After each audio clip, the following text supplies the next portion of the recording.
Morning and welcome to Imposter Syndrome. We're going to be looking at this morning about this insidious thing that chips away at our brains and tells us we can't do it. We're not the right person. Who the heck do we think we are? I'm going to tell you who you are in this one coming up. First of all, let's share that screen and get it all underway. My name's Dante St James, and I'm really proud to be presenting this one because I believe there's so much to be gained for you through this journey of overcoming what is called imposter syndrome. Let's do it.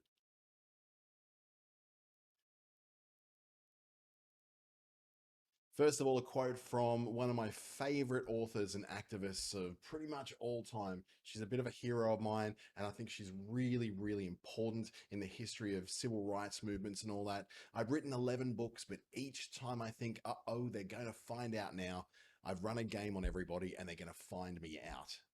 11 books, Maya Angelou, and passed away in 2014. And still, with everything that she achieved in life, she still just assumed that maybe she was running a job on everyone and she wasn't quite the person that she was claiming to be. I tell you, she was that and a whole lot more.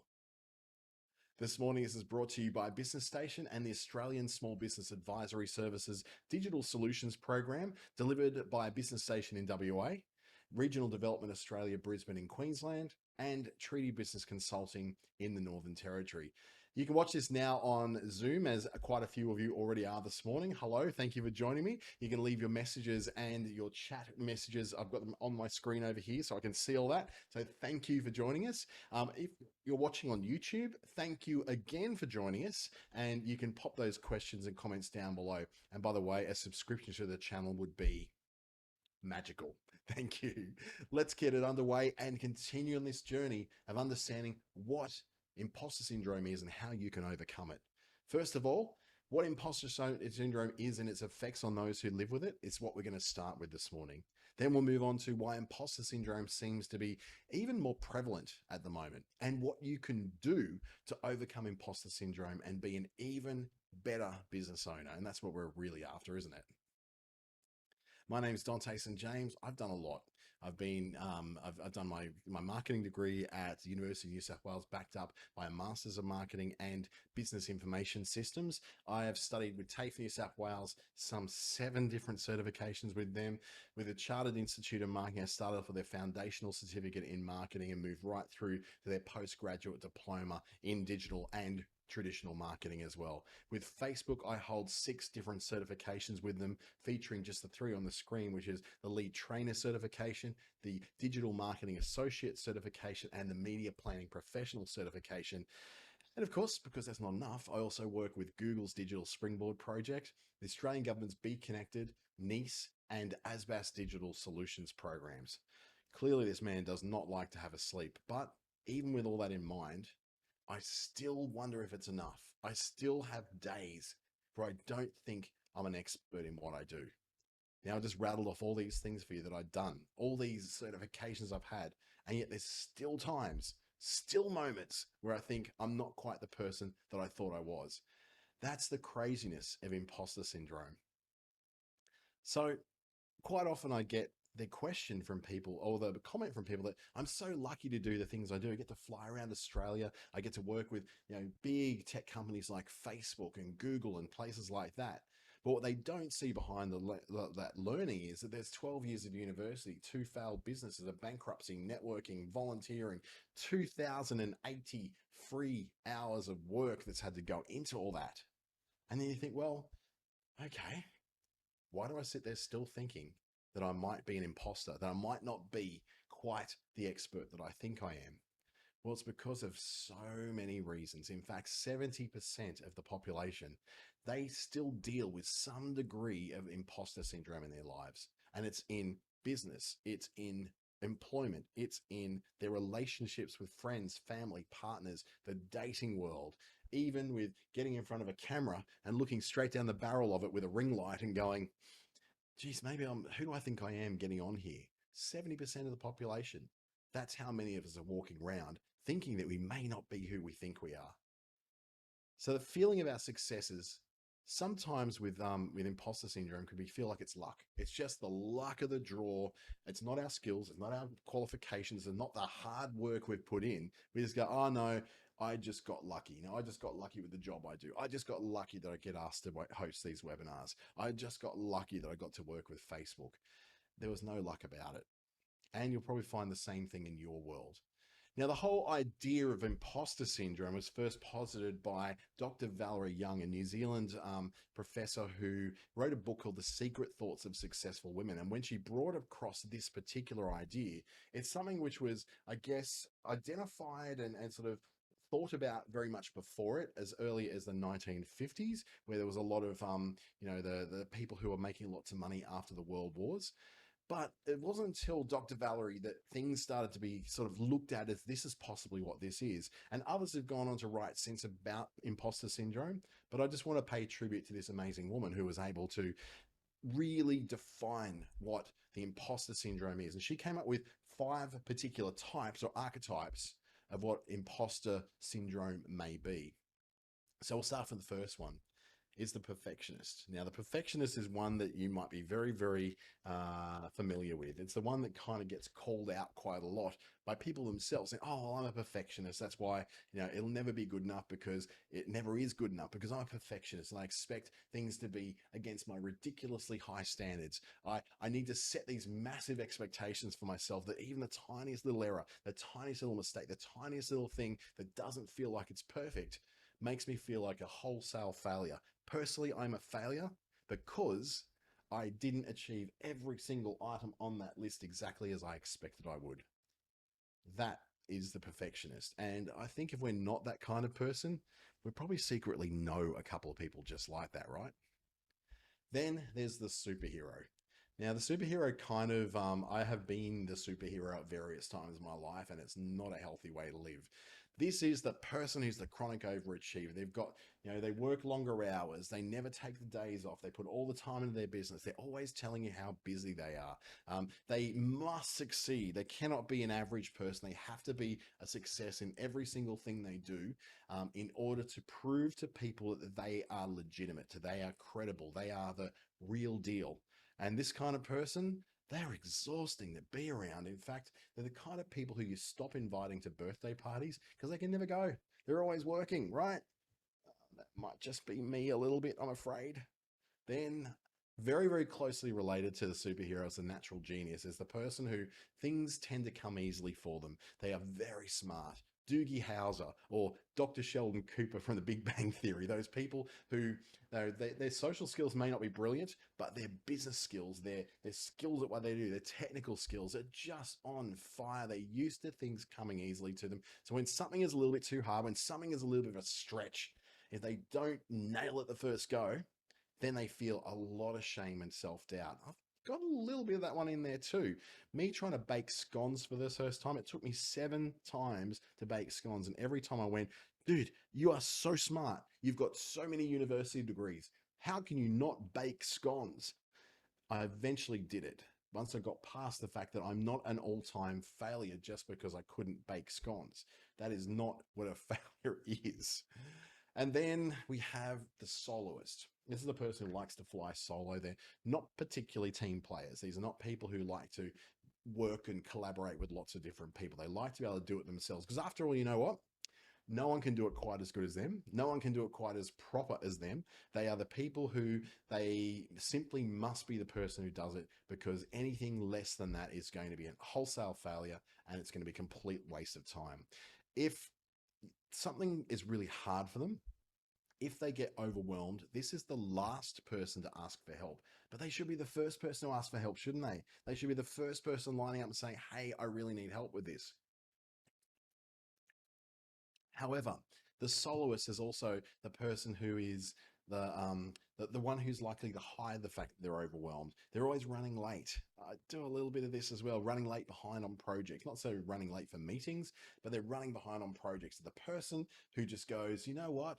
I'm just going to knuckle down and just do this and don't interrupt me. I can't train anyone else on how to do this because it'll take too much time anyway. So I might as well just do it myself. This is a big, dangerous person in business. Then we've got the expert, the most certified and the most credentialed person in the room. Why do you think I just listed off all my credentials on the opening screen, huh?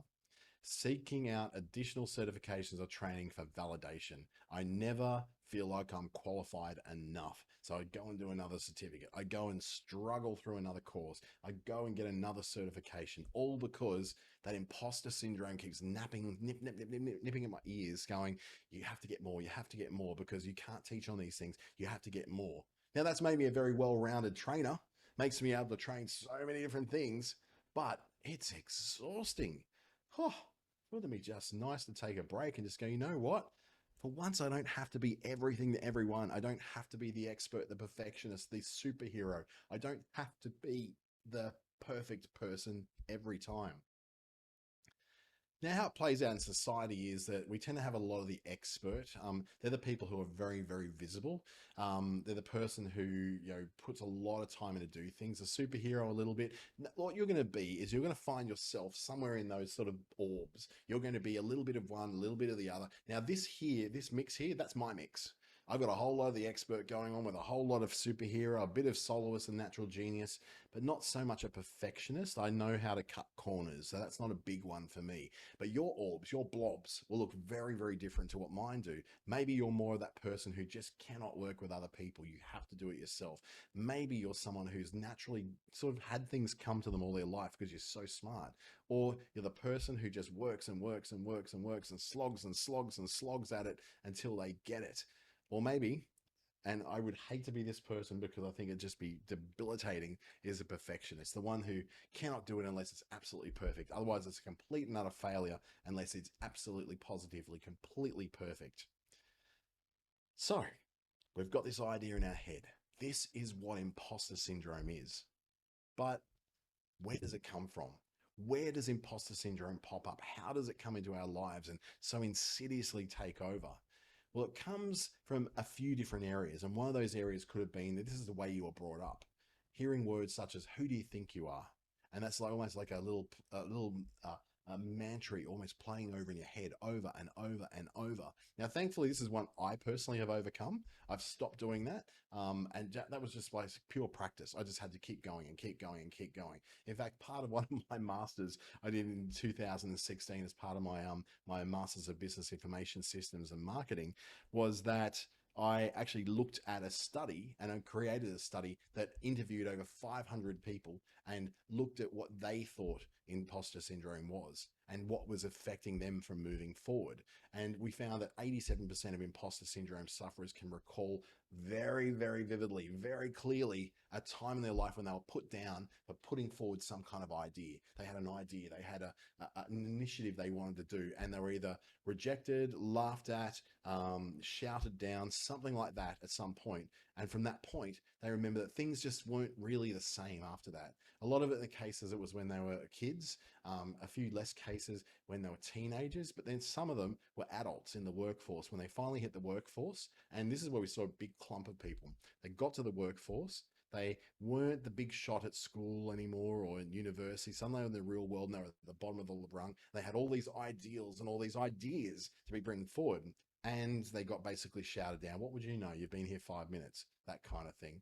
And what they did is just crawl back inside their shell and didn't have any ideas ever again until they got to about their 40s. And we found this story coming up quite a lot.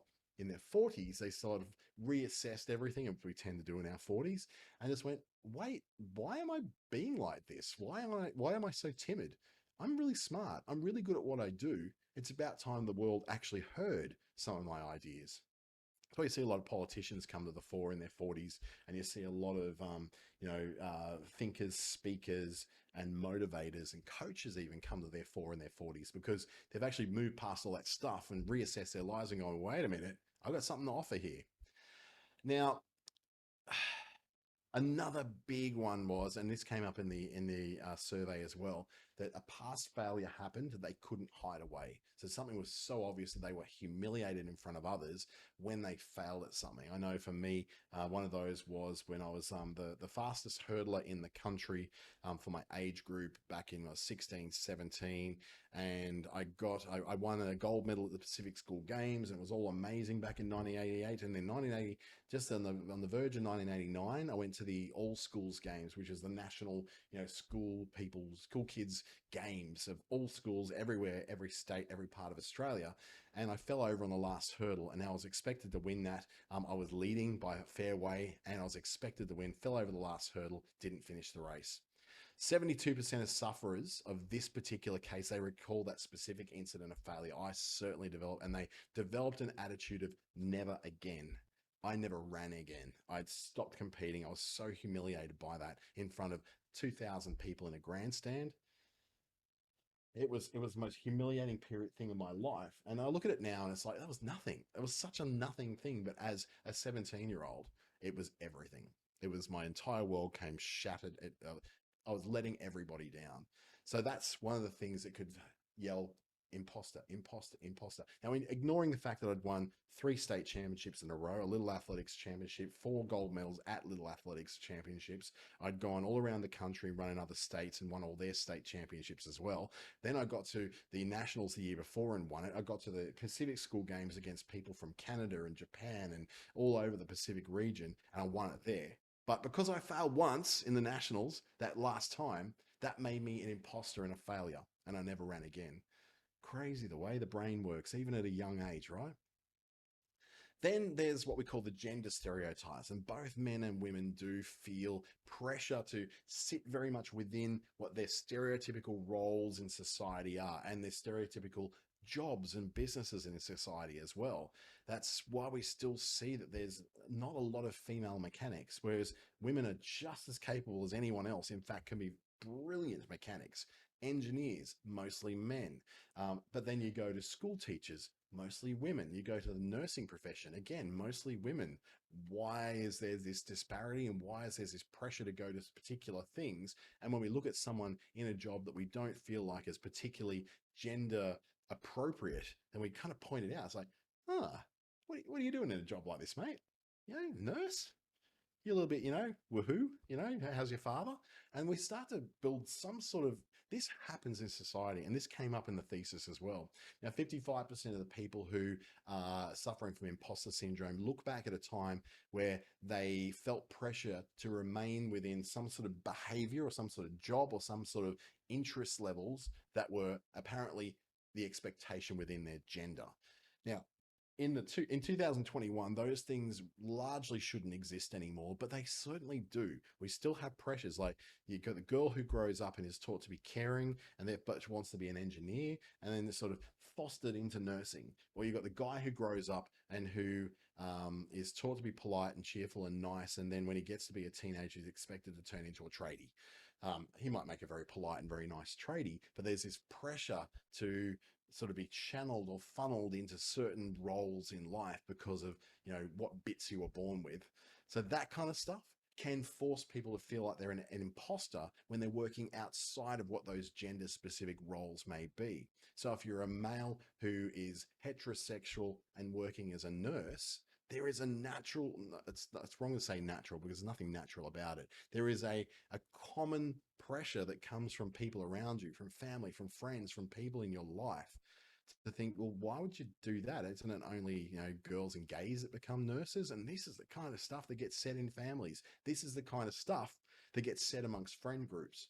Quite amazing, isn't it? That still in 2021, this stuff happens.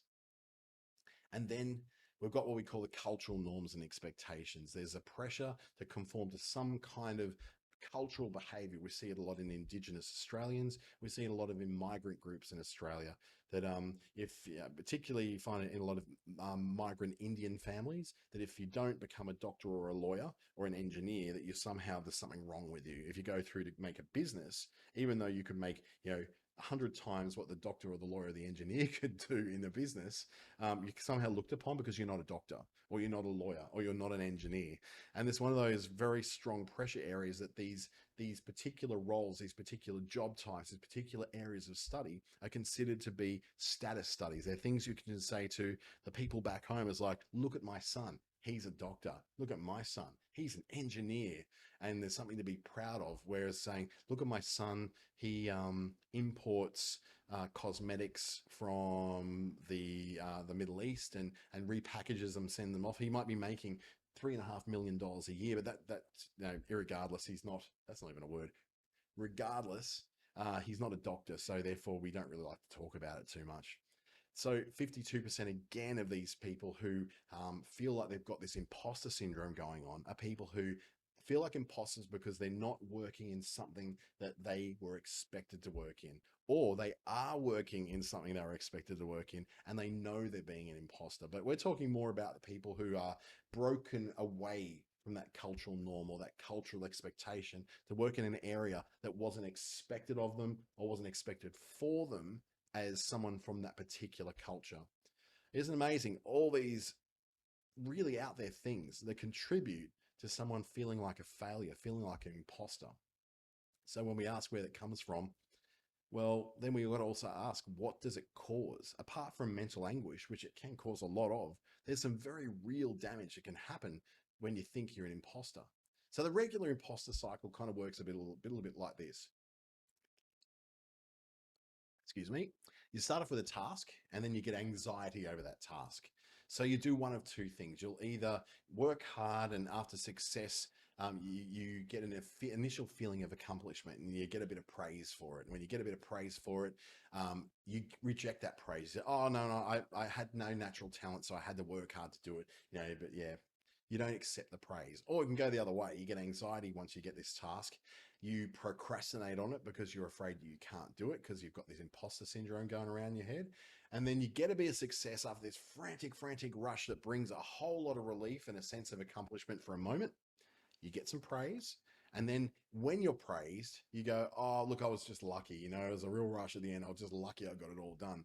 It's like you discount any praise that comes to you. You destroy any praise that comes to you. You destroy any kind of real accomplishment and validation of that accomplishment because you feel like you're a fraud. You had anxiety leading in, you worked really hard to do it diligently, and then you say, well, look, I had to work hard because I'm not really good at this stuff. I'm not. So you don't accept that praise. You don't accept the accomplishment. You have to explain it away. You have to bookend it. So you have to go, oh, like I get this praise and stop right there. Don't let it sink in. Don't let it get past your skin because that might actually mean that, oh, that you're a bit of a tosser. It might mean that you're a little bit of you're a bit up yourself if you accept a little bit of that. And a lot of this doesn't just come from imposter syndrome. It comes from the tall poppy syndrome that we get in Australia as well, where we like to shoot down those who seem to do very well. So how success should manifest itself is that each time you do something well, you become a little bit more confident and you do the same thing faster and better next time. Say, for instance, if you're learning to bake scones, like the example I gave before, you start off and you bake the scones and they don't do well. So you go, okay, I'm going to try it again. So you try it again. And the next time they do a little bit better. And that encourages you the next time afterwards to tweak the mix a little bit more, sift the flour a little bit extra. And you go, I think I know I've got it. And then the perfect batch of scones pops out of the oven and you go, I've now mastered this. I'm now confident that I can do this again and again and again and again. That's how it should manifest. Does it actually manifest that way? Well, certainly not in the mind of someone with imposter syndrome. Someone with imposter syndrome, each time they do something well, it actually has this opposite effect. It makes them less confident in their ability and they get slower and worse at the task over time, even though they did something well. They did it well, they delivered it well, but they've convinced themselves that it was either pure luck, so therefore they had nothing to do with it turning out, or they had no talent, so therefore they had to work their way through it and slog their way through it. And instead of seeing that as, you know what, I'm a hard worker and I made this work in the end, or if they procrastinated, rushed it all, went, whew, lucky I got all that done. Wow, that's amazing. But that initial feeling of accomplishment is waved away because, no, I didn't do that good. And then what happens that dismissal of the praise, the dismissal of the achievement they actually had, caused them to get worse and worse at this over time. So you can imagine what this does to a business. You can imagine what this does when you've got a whole bunch of employees that do this, or worse. If you are the person who owns the business and this is always happening to you, wow, you achieve something really well, you shoot yourself down. And then you do it again because, in our businesses, we do a lot of repetitive work. So you do that again. But because you have taught yourself not to accept the fact that you're any good at this, you shoot yourself down again until the point where you get so tired of this job, so tired of this work, so tired of all this stuff. You go, no, stuff it. I'm not going to do this anymore. I'm just going to give up on this business. That's the danger of imposter syndrome. So where in life does this imposter syndrome tend to manifest itself? Where does it tend to show up in life? And there's a whole lot of places where it does. Let's start with, first of all, new environments where you're not really used to being, where you haven't done performance before. Academic and creative circles are renowned for all this imposter syndrome. Every single workplace, every single organization has people who get into this as well. And then relationships, our friendships, our social interactions, the people who we see at the pub, it plays out insidiously over all these different parts of life. It is really insidious. Let's start off with our relationships and friendships. So with those, it's like we play over this song in our head that says, look, they don't really like me. I just tricked them into liking me. They don't really like who I am because they're really just, feeling kind of tricked by it. They don't know they're being tricked, and one day they're going to find me out. We feel unworthy of the relationships and the friendships we have, and we tend to avoid commitment. Now, not just commitment with a partner, not just commitment with someone we're dating, but commitment with our friends. Commitment for turning up for our friends, showing up for our friends. I get this a little bit because honestly, I don't know why my friends like me sometimes because I don't tend to do anything, go anywhere, or even return their calls. Eventually, a lot of people stop inviting you to things. But in the case I'm talking about here with my friends, it would tend to be that they are so kind to keep inviting me that I don't show up and then I've got problems. In relationships, people can feel like they can never live up to the expectations that their friends have on them. Now, these expectations are imaginary. No friend, no partner is actually expressing or even insinuating that these expectations are there. It's all on us. It's all on us as the person with imposter syndrome. We create this imaginary world where apparently there's these expectations that we cannot live up to for our friends. They've not made those expectations, and they've never expressed those expectations. And it's common to think that we somehow tricked our way into that circle of friends, tricked our way into that relationship. I think there's like when, I've dated someone who I feel like I was really batting above my average or was punching above my weight, as we like to call it. Someone who I felt was way out of my league. It's almost inevitable that that was going to fail because I went about that relationship saying that I was out of their league, saying there's no way they could find me attractive. And then I talked myself out of it. Feedback from previous partners would be so much said that, well, why you do this to yourself all the time? Why are you always in this place where you're constantly telling people that, that they're out of your league, telling people that why do they hang around you because you're such a loser? That's imposter syndrome playing out in our personal relationships. And you can probably see how this kind of thing could seriously damage you, seriously damage your reputation, and then go on to damage your business as well. Because after all, who wants to hang around droopy dog sad sack?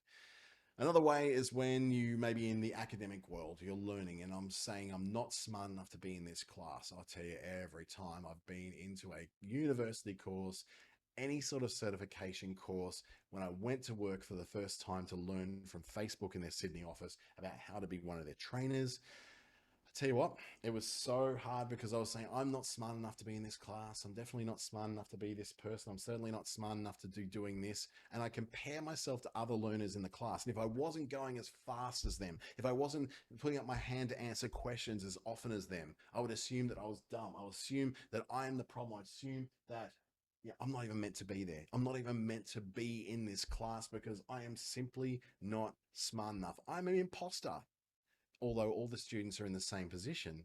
as not having all the knowledge, about not knowing what they were doing. In fact, 70%, remember, we talk about 72% of people, or 70% roughly of all people have some form of imposter syndrome. So the chances are, out of the 10 people who are sitting in that course with you, 7 of them are thinking the same as you, that they feel like they're an imposter. They feel like they're dumb. They feel like they're never going to get there and never learn everything, that they're the only one who doesn't know everything in that class already. Small secret, you wouldn't be in the class if you knew everything already, right? Now it also plays out in the world of the arts. Poor art world seems to cop this imposter syndrome more than so many others. Now, the academic world, you can see how it does because you've got brilliant people around. The arts world, also full of brilliant people as well. So when you get all these brilliant people around you, and then you're working in that realm too, it's very easy for you to say, I think I'm an imposter because is this even art? Is this even real? Is this thing I'm painting on a wall, this thing I'm dyeing into a pattern onto silk, this thing that I'm forming with clay, this writing, this presenting, this acting, this music, is any of this really what it is? Is it even art? Is this worth anybody wanting to pay to go and see, to listen, to perform, to be part of? So Judas is the very subjective nature of the arts. Artists and performers and those who work in the arts always feel like they are professional frauds. If they're not making lots of money, it's because, oh, they mustn't be that good at what they do. If they're not getting all the jobs, they mustn't be that great at what they do. But they also feel like professional frauds when they're around people in business and academia and the sciences, and they're always having to justify their profession. It's like, oh yes, I'm just in the arts. And I sat down yesterday in Alice Springs with someone who works in the arts, and she was very, very, shy about it because she was thinking, well, in the arts and trying to make a business and all this, and I feel stupid because, people have got such great business ideas, but all I know is the arts and that's what I do. And I'm like, what's different about that? The arts is just another skill. I can't paint. I can't pot. I can't work with artists because, of their very unique circumstances and the way that they need to express themselves. I'm not great with working with that. So what's so bad about you because you can? In fact, doesn't that make you somewhat of an expert in what you do? You know how to work with artists. You know how to engage with artists. You can speak the language. You know how to bring the best out of artists. So tell me how that doesn't make you an expert. Tell me how that makes you some kind of imposter, because honestly, I'm stretching here and going, well, I could not work with the people you work with. I could not bring out the best from them the way that you do. So maybe if I was working in that realm, I'd be the imposter. But in your case, you're not the imposter. You're brilliant at what you do. So believe in it, believe in yourself, and understand that you do what you do because you're the best in the business at what you do. It's not a fluke. It's not a trick. You are legitimately the best at what you do in here. So when you're in amongst those who are in business or those who are very smart or in sciences or in, like lots of money making stuff in professions where they're doctors and lawyers and engineers and all those very highly respected professions, right?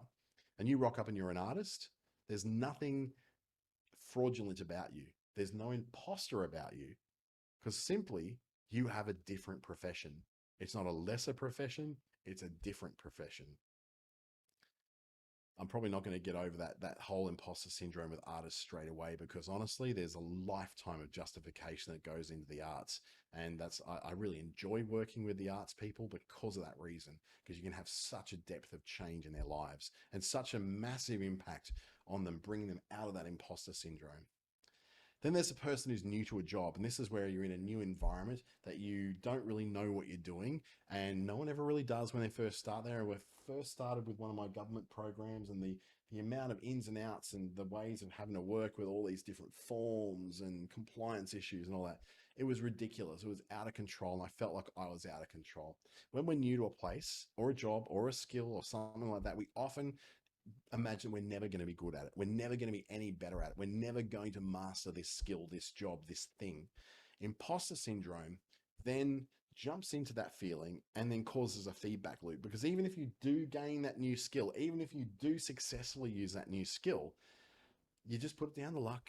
You just put it down the, oh, I got no talent, so I just had to work my way through it. I had to slog my way through it. I had to false my way through it. I had to fumble my way through it. You heard these ones before. You've even said a few of these yourself before.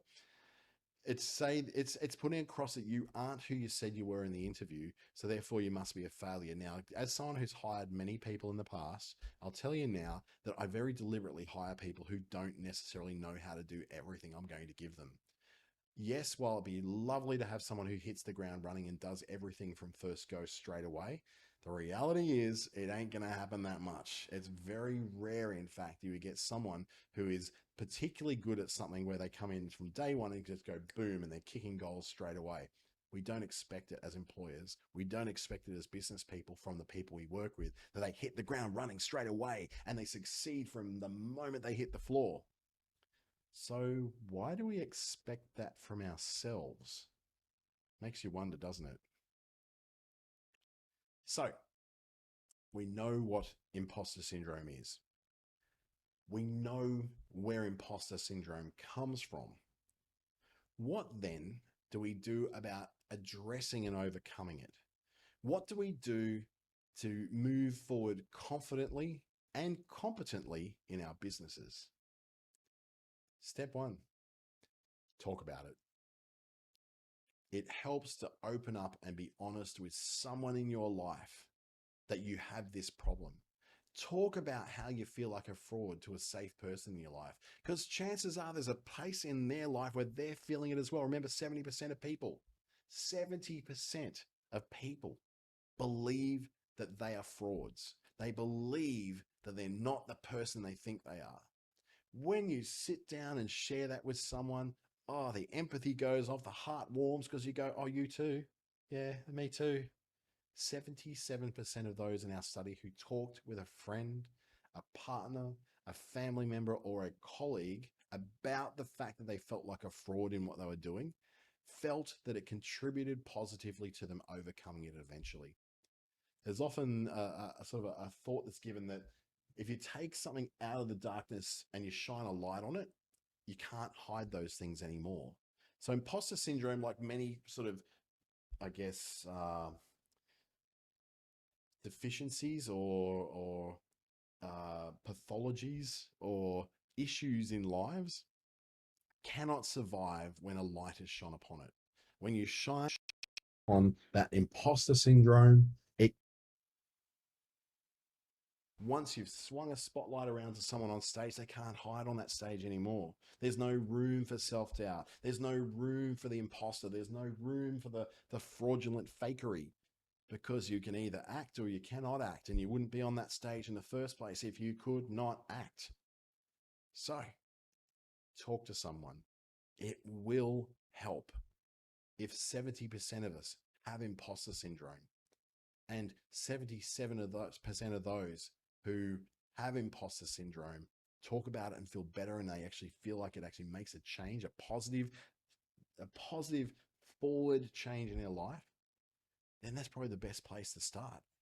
There is someone in your life who probably sees it themselves. And if you were to walk up to them and say, look, I need to talk to you about something. I feel like I'm in over my head with this job. And they go, we all think we're in over our heads with our jobs. That's the great unspoken secret of society, is that mums feel like they're in over their heads when it comes to being a mum. Dads feel like they're in over their head when it comes to being dads. Workers in every place, when they start off new at a workplace, are in over their heads. You start a new course, you're in over your head. Start a new line of learning, you're in over your head. That's because you are literally in over your head, because you're faced with all this knowledge ahead of you that you're going to get to eventually, but you don't have to know it right now. That's down there. You're here. Let yourself go along the journey before you paint yourself as a fraud and someone who's dumb and stupid. And you start on that road by talking to someone. Next, focusing on the facts and not the feelings is something I learned through the Landmark Forum, is where you identify things such as why, for instance, why do I feel tired today? Well, I feel tired today because I feel tired today. So it's almost like looping thinking, but you think about, right? I could give all sorts of reasons why I feel tired. I feel like I slept okay last night. I feel like I slept a plenty of hours. I feel like I'm eating okay today. I've had a bit of coffee, not a lot of it, but I've had some coffee. I've still got some coffee here on my table, which I'll have a sip of. great little coffee shop across the road from work, across the road from where my home office is, and I love going there. But why do I feel tired? Well, I feel tired because I feel tired. Do I need to find a reason? Do I need to go into the feelings of why I feel tired? Just accept that I feel tired and work through it. Look at the reality of the situation you're in. It will usually negate the feelings that you have about it. There's things that happen, and then there's the meaning making that we put around it. So, regardless of your feelings, regardless of how you emotionally are reacting to the thought that you're a fraud or an imposter, you have people who are in your life who love you. Do you have to question why they love you? No, they just love you. They're not questioning it. You got the job after you were vetted for that job. Now, did they misread something on your profile and on your CV? Did you manage to trick them in the interview or something? That doesn't matter. In fact, it doesn't even, none of those issues exist. The fact is, you got the job. You got the job because you got the job. You don't have to justify it or bookend it. You got the job done in this role because you got the job done. You didn't get the job done because you had to work so hard because you're not talented. You just got the job done. Once you remove the feelings from the facts, the emotions from the situation, then suddenly you look at things very clearly. And this is what I guess Zen Buddhism is about, or what things like the Landmark Forum are about, or what you feel like when there's particular lines of thinking where you remove the feelings or you remove the power from something and you look at it straight down the barrel and you go, I am who I am. And what I am is me. Or my thoughts are my thoughts. I can choose to, be stuck in them, or I can just, go, well, they're my thoughts and move on. So that's where we get very stuck, where a lot of the pathologies in this world come from. A lot of the problems with mental health can come from that, where we don't just accept that things are the way they are. We have to go, well, why are they the way they are? We get very analytical about the world. Why is my daughter playing up at school? Your daughter is playing up at school because she's playing up at school. How you work out a way around that is you have to remove the emotions from it. Look at the facts, look at the outcomes, and then reverse engineer from there. But just simply saying, oh, because I'm a bad parent, making that assumption, or oh, it must be the other kids at school leading her astray, or it must be the really bad teacher. It's just your daughter's playing up. That's what you need to know. That's the issue you need to overcome, is the fact that your daughter's playing up. The rationalizing of all these things around them and creating stories that aren't necessarily there isn't helping your daughter, isn't helping you. When you win an award, you won the award because you were judged the winner. The amount of times I hear people who win the war, they go, oh, it must have been their turn. Oh, it must have been my turn this year. Oh, well, I don't know how I won against all those people. They must have, there must have been something about them that was wrong. So therefore I was like the default. I was the Stephen Bradbury. I only won because everyone else fell over. In his case, he can probably say, yeah, probably true that he won that because everyone else fell over. But the fact is he didn't fall over. He was the first across the finish line. He got that gold medal in the Winter Olympics. Yes, everyone else fell over. There's many reasons why he got that gold medal and he never won another one ever. He won the award though because he was the first across the line. He won the award because he was judged the winner. He could overstate it, he could overestimate it, but the fact is he walked home with the gold medal, not the other guys in the race.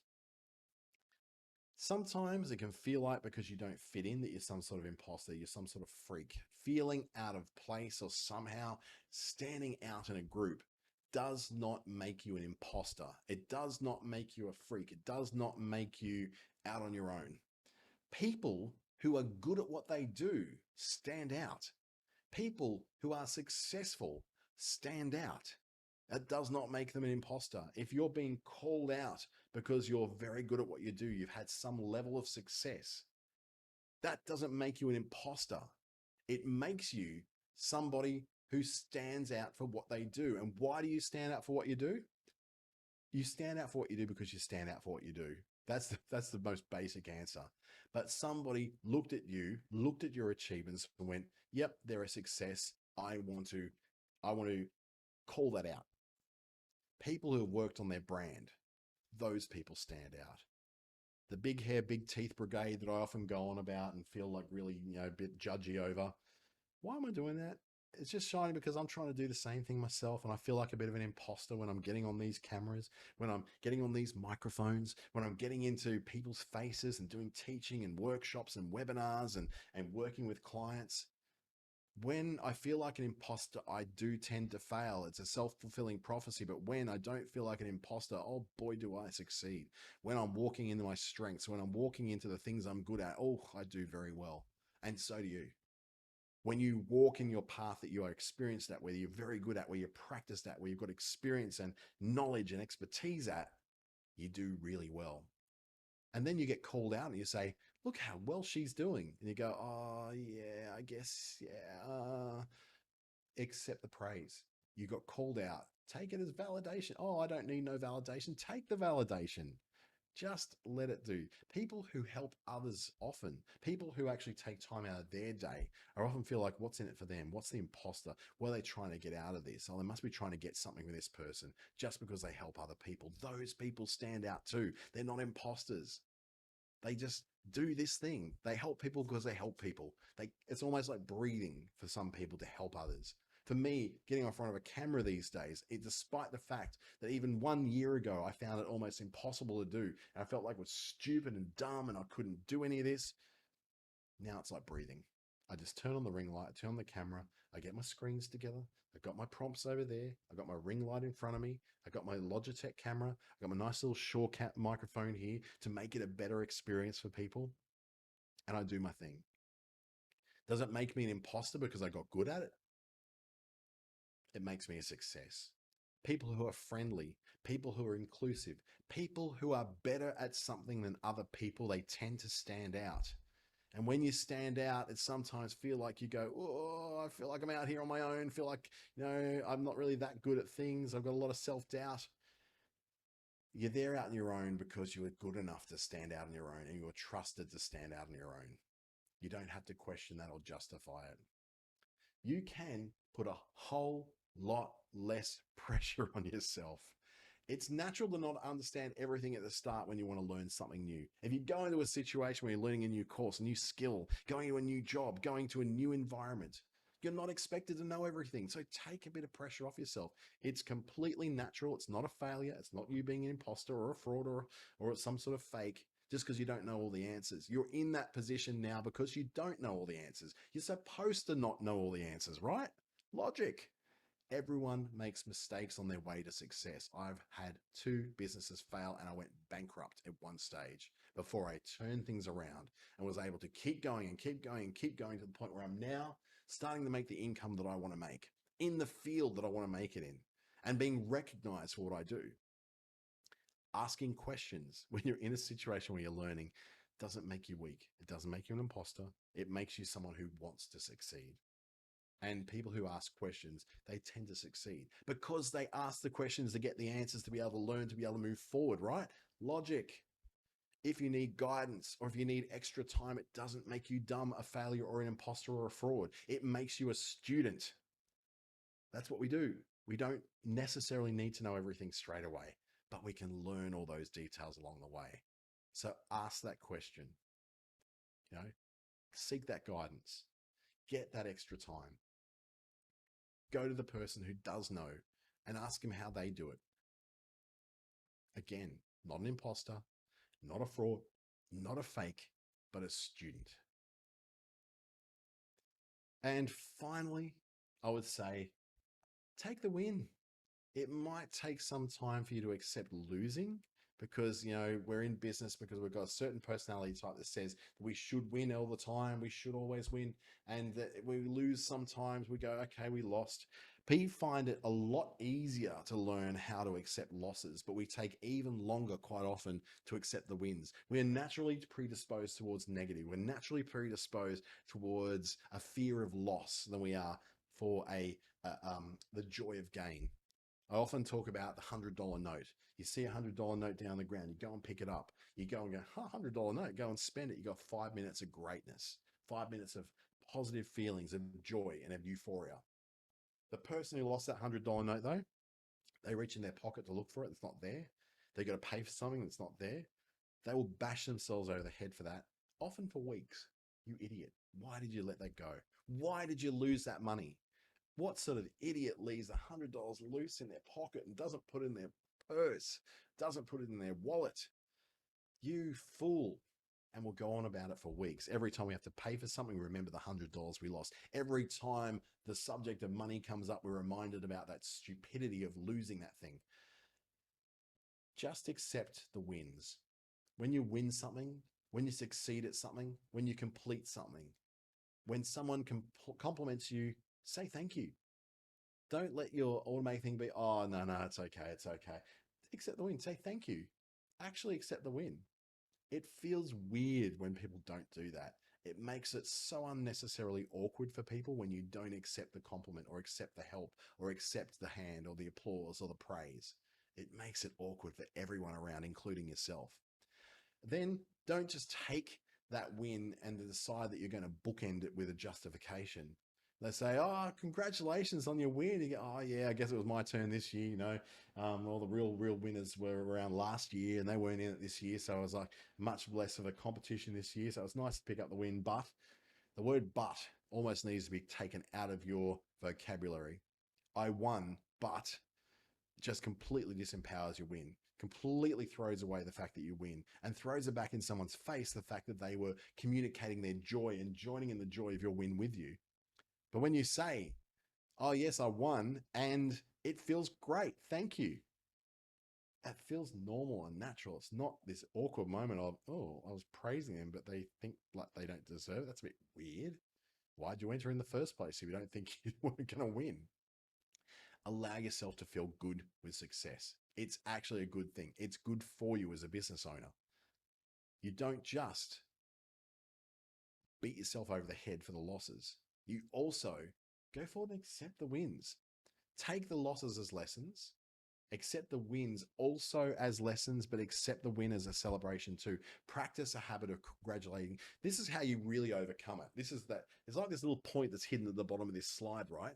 To congratulate others helps you to accept your own wins. The more you congratulate others on their wins, the more you praise others, the more that you validate others' work.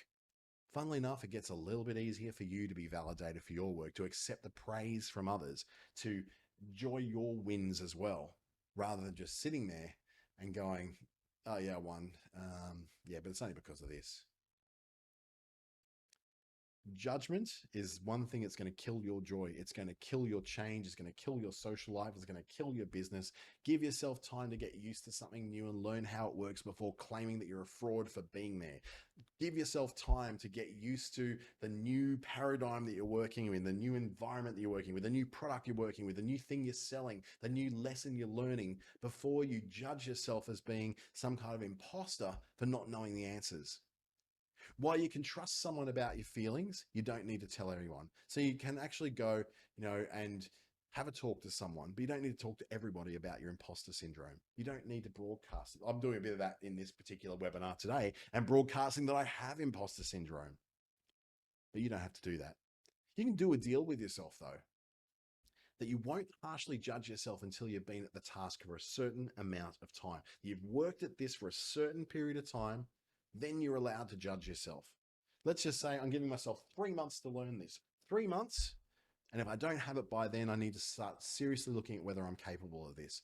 That's a lot more positive than saying on day one, oh my God, what am I doing? I'm completely out of my place here, out of my depth, out of my league. I don't know what I'm doing. Help. It's more reasonable to give yourself a time frame in which to get some kind of idea whether it's moving. If in my new position that I took up as a contractor for the Nice program, I didn't really get those processes right in the first 6 months. I gave myself 6 months to get it all right. I got it right. And now I feel like I've got some kind of, at least some kind of, I don't know, expertise in it, some kind of ability to be able to get this thing done without thinking that I'm some sort of fraud for not getting it done in that first 3 months. Gave myself 6 months. Now I'm a pro at it. I know exactly what I'm doing and how I'm going about it. So if you want to take this further, if you want to learn more about it, first of all, I want you to get this in your head. You're an imposter? No, you're not. You're not an imposter. You're an original. Reach out to me at dante@treaty.com.au. You can visit me at my website or go to asbas.com.au to book in a one-to-one appointment with myself or one of the other amazing Asbas Digital Solutions Advisors at asbas.com.au. Feel free to stalk me on Facebook, LinkedIn, Instagram, any of those online things, or send me that email to that address that's on screen right now. It is possible to overcome imposter syndrome. It really is. You actually can do it. It's not just possible, it's actually likely that you'll overcome it. It's inevitable that you're going to overcome it because success breeds more success. As you overcome that imposter syndrome on day one, day two gets a little bit easier. Day three gets even easier again. You'll get better and better at this until such point that you'll turn on that camera, put on that ring light, have a wipe of your face, put on a nice shirt, put on a nice dress, and you'll be able to achieve that. You'll be able to become that success that you secretly kind of hope you are. You secretly know you are. You secretly know that it's in you, but you haven't yet been able to cope and accept it. You'll get there. Thank you, and I'll see you in the next webinar.